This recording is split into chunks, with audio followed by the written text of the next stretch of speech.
Two questions. I watched Martin North on digital finance analytics. He couldn't seem to give a straight answer on whether bank bail-ins could happen as part of a new legislation in case of a banking crisis. Doesn't seem to be much clarity. Depositors or the Cyprus or depositors. Depositors. Yeah. Right. And the second question is, what's changed in the Australian economy? Because I'm hearing a lot about the China boom being good for us. Why isn't a US boom similarly good for us? Okay. Bailins? Oh, sorry. Yeah. Well, for starters, most of Australia's commodity exports go to China, so it's plus 30%, and so China's our biggest export market. US is not. It's the other way around. We run a very strong trade surplus with China. They're a key buyer. The US is the other way around. We don't export a lot to the US. We import a lot. So that's the simple answer on that respect. Brazil's closer to the US, and so let's say iron ore, for example, it's much faster to get the.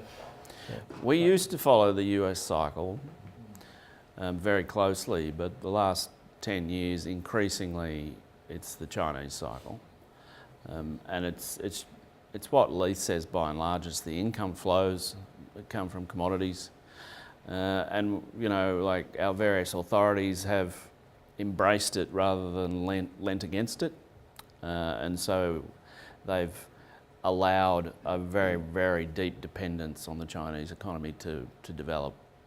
There would have been any number of policies along the way that could have been used to mitigate that, but we've used none of them.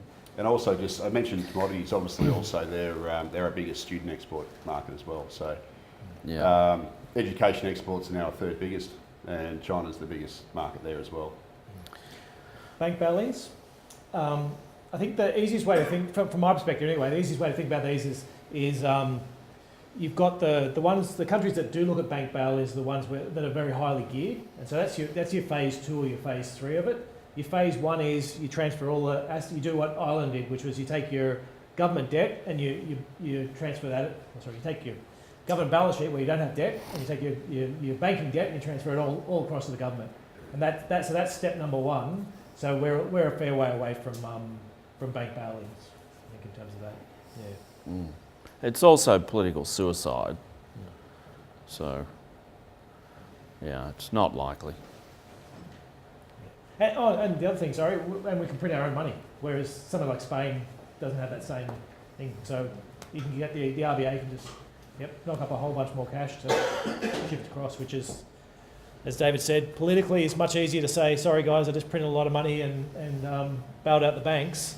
You might get a bit of flack for that, but nowhere near the flack you get where you said, guess what? I just took your deposit to bail out those banks. Yeah.